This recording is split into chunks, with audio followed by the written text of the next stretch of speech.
Hi, everyone. Thanks for joining us this afternoon, and hello to those of you watching later on the recording at a time that worked better for you. I'm glad you could be here. I'm Chad Hafley. I'm the Vice Chair, incoming Chair of the Technology and Trends Roundtable for NCLA, and this is the latest in our series of technology-themed webinars that we've been doing. And this one I'm really excited about because we've linked it to something pretty timely with the conference coming up. There's today Julie Raynor from the Reader Services she's the Reader Services Supervisor at the High Point Public Library. She'll be talking to us about using Sched to manage your conference. And if I can insert one plug first before I turn it over to her, we have a second part in the webinar series next week on poster design. So if you were presenting a poster at the conference, it'll be very timely with a lot of practical tips for that. So Julie, take it away. All righty. Hi, everybody. I'm going to go ahead and share my screen with you.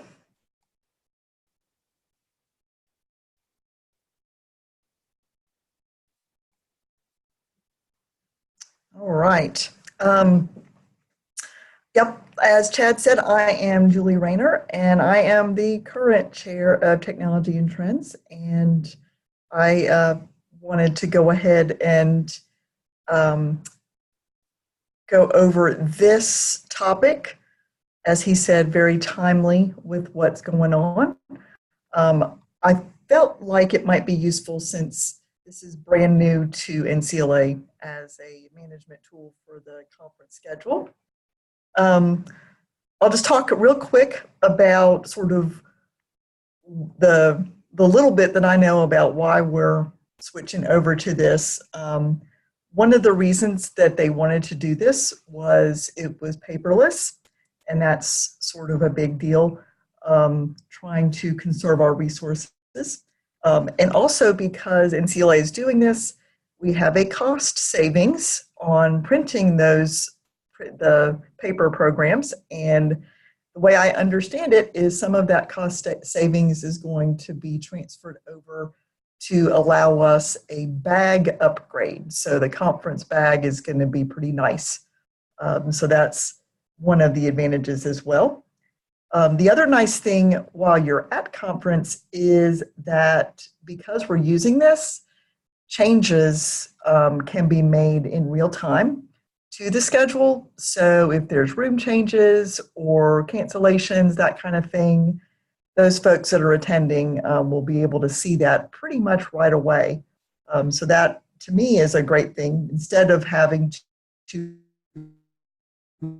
rely on, some remembering to put a sign on a door, that kind of thing. So you'll be able to see that electronically as you are at conference.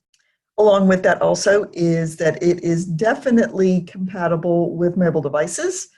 There is an app to access it once you get there, and you can sync it with whatever calendar program you like to use.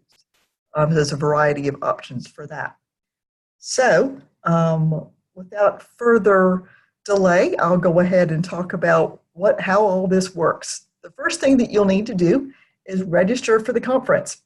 So I'm here at the conference website here, and I'll show you the registration page. This is where you'll register. Once you've done that, you will get a confirmation email, and at that point you will be able to go ahead and log in to Sched. And there will be you'll have to put in account information to get started with that, but we'll look at that here in a minute. Your registration email will look something like this. So that's pretty straightforward. It allows you to set your password, which triggers the account setup process. So that's the first step. Then, once you've done that, you will start seeing this, this page. And from here, the next thing will be to do is to actually log in and create your account fully if you haven't done that already. And login is up here in the right-hand corner. And scroll down. You can put in your username and password. Obviously, I've already set up one for us to use today.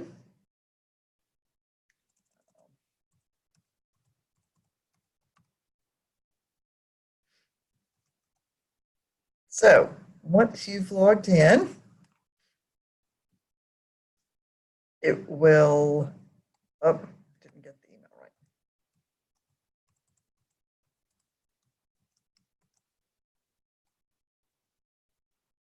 There we go. Okay.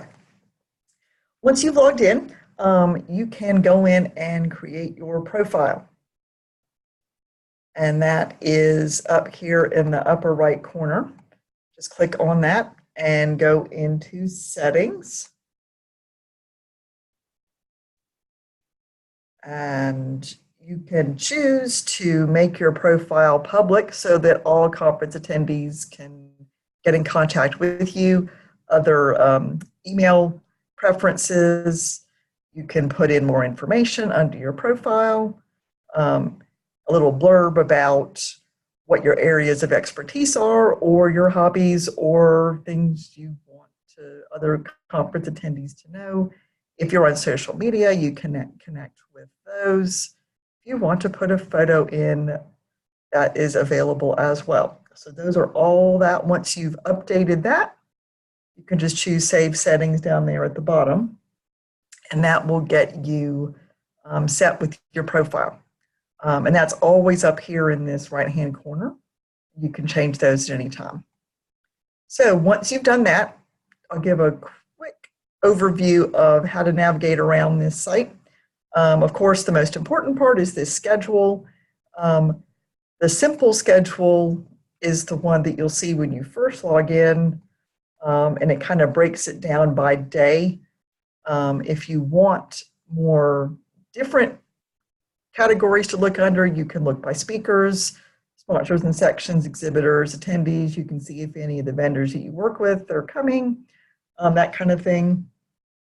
Over here in the search box, once again, you can search for people or vendors to see if any of your library school colleagues are there, or folks you haven't seen in a while. You can go ahead and check in to see if they're there. You can also look over here. There's some filters. There's different tracks, different types of programmings that are being offered. You can see people that have recently been on the website. And you can also menu the type. Oh yeah, the format. So if you know that you want to look at the poster sessions and who that you may know who's doing a poster session, you can look under format, cost, that kind of thing. So all this is at your fingertips. You can search this site any way you'd like to. The other thing that you can do, and we'll talk about this here in a few minutes, is this is where you can connect in with the mobile app and your iCalendar. You want to print it, share it by email, share on social media. So if you want to share things on there, that's the way to do it. All right, so the first thing that you'll want to do once you get in here is look at all the sessions, and you can look at anything available. So these on Tuesday, it's mostly the pre-conference sessions. All of them have registration required. Some of them are paid, some are not. You can look at all of these, and when you're logged in, you'll be able to see more details about the session, gives its description, a link to it, and you can also share all that on social media. It gives the location where the room it's going to be in, and what sort of categories, topic categories it's going to cover.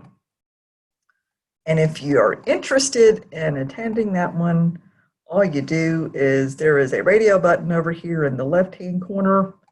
Just click that and it has saved it to your schedule. If you later on you decide you don't want to have that one saved, you can click it again. There's other places to do that, but that's a real quick way as you're browsing through. If you know that there's things on your list that you definitely want to go to and you know what day they are, you can look at the simple It's all really color-coded. So the type of session, there is a color assigned to it. So you'll see that over there. So those are the pre-conference sessions at first. Of course, Wednesday starts the full conference activities. So if you know you want to go to the networking, NMRT, coffee, you can put that in. If you want to definitely go to the keynote, you can add that one. You kind of see where I'm going. You don't even have to look at the descriptions unless you are wanting to know kind of what is going on. I'll be at this one, so I may as well mark that one. So it's pretty straightforward. Once you've marked the ones that you want to go to, you'll be able to get to them later. Here's one that we can look at as well. I want to point out something else. Down at the bottom, it will talk about the number of attendees, and that isn't the number of people that have registered for it. It has nothing to do with your conference registration and everything to do with who has chosen that as one of their sessions in Sched. And so it's not anything that NCLA has done, it's everything that your colleagues have chosen. So that's why, so it looks like that one has 13 people so far signed up to attend. And that doesn't commit them to it, it's just for their scheduling purposes. So that's what that one is. Once you've selected your events, I guess at any time, you can go back up here to this, your little profile box up here, and you can look at My Sched, and that will tell you which ones you have chosen already. So there we go. And at that point, you can print it out. If you want to have a printed copy, that is perfectly acceptable. You could email it to yourself, or if you just want to keep it in Sched and then access it through the app, you can do that as well. So there is that part. And the information about the attendees is important for those of us that are presenting. So I know, for example, the pre-conferences are requiring a certain minimum number of attendees for them to actually be offered. So I know that's something that the pre-conference presenters would want to be looking at as well. So that would be fairly simple to see. Just come back to the schedule, and since the pre-conferences are first here, we can easily go through and see what's going on. So hopefully this one's a popular one. Let's see how Present Like a Pro is coming along. They tend to have lots of folks interested in that. So let's see. 8 so far. So, but it's still early yet. As another just reminder, I'm sure we'll get lots of these. The early bird conference registration for everything ends after September 15th. So that's the magic day. You've got about a month left in the early bird registration for the conference stuff. At this point, we'll kind of go and look at the mobile and calendar stuff. And really, to get to that, you just click on this button here. Looks like a mobile phone. And from here, you can access it on your phone by clicking on this link, and that will get you to the app. But you'll want to visit this on your device. And then down here, with the calendar part, depending on what kind of calendar software you use, there are different instructions, slightly different. They all basically do the same thing.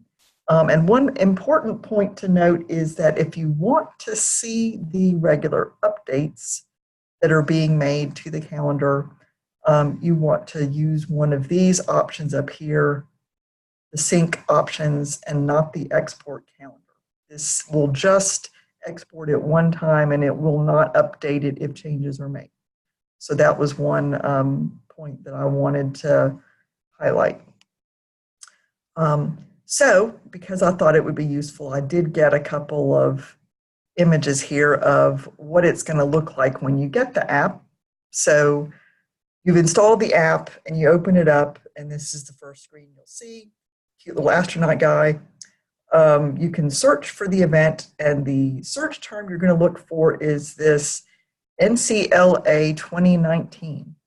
So once you see that, you will see this the conference logo and the dates. You know you're in the right place. The next screen you'll see once you've chosen that is sort of a condensed version of the page that we were just looking at on the desktop. So at that point, you can, under My Account, go in and sign in, and that way it will link up to all the sessions you've already saved to your Sched, and you'll be able to go from there. I guess actually first, that was the first page you see. I was jumping ahead of myself. You'll want to log in. So the login screen looks like this. And then it'll get you to your account page where you can, it will have the settings that you've already set if you've done it on a computer. And if not, you can go in and set all that in here or change it. You can change this at any time. So that's good information to have. So that is basically a summary of what the app looks like as it is different from the desktop version here. One other piece I wanted to point out. So at the top and the bottom of each page, it's kind of the same navigation stuff. So you'll see these categories up here on each page. And you'll also see at the bottom of each page the help instructions, need help. So they have created a number of useful guides to help you along the way. You just click on those. And the ones I focused on were the attendee guides and the speaker tools. So whether you are participating as an attendee or a speaker, you can get help if you get stuck on something while you're using the site. If you click on the box there, it will give you 5 or 6 different really useful tips. Once again, the information on sharing it to your mobile and your calendar, any ways to personalize, how to sign up, time zones, those kinds of things. And for those of you that are presenting, it's going to let you do some really great stuff, especially for follow-up after your sessions. So those folks that have marked that your session is when they're going to attend, you would be able to print that list, email them afterwards, and also see the feedback. So whatever feedback is given through the conference, I'm guessing NCLA will load it up into Sched. So all of the feedback information is available for you to see if you're a presenter. Also, after your presentation, you don't have to wait to go back to your office. You should be able to fairly easily upload your presentations and files with this button right here. And if you need to edit your session description, you can do that as well. So I know that I just had a change to one of my sessions, and I was able to go in and quickly edit that to better fit what I wanted to say. Because things like someone gets sick or someone is taking the place of someone else, and you're able to quickly go in as soon as you know that and make that change. So, trying to think. All in all, this is really very easy to use. They've sort of made it that way on purpose so that we could have it be an actually really good tool and resource for the conference. And having it all in one place is great because it allows you to, if you're on your phone, if you've got your tablet or your laptop, it's a pretty easy portable way. You can easily check on changes and information.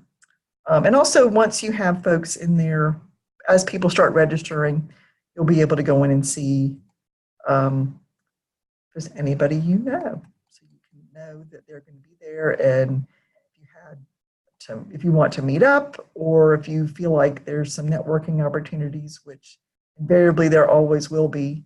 Instead of trading business cards, you can just go in and check on their Sched information and contact them that way afterwards. So that's kind of, in a nutshell, what this is. Because of the helpful guides that they have and how straightforward the scheduling components of this are, it's really easy to use, I think. So, and I know that other library associations use this. I know that NC SLAMA has been using it for a while. So it's something that a lot of folks really have taken to. So hopefully it will be useful to you as you start preparing for conference. And it's flexible enough that you can make changes as you're preparing. So it is a good investment and a good resource for us for the upcoming excitement of upcoming festivities. Anybody have any questions?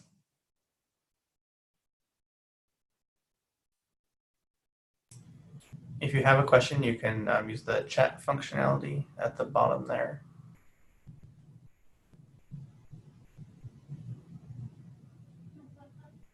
But it's perfectly okay if not.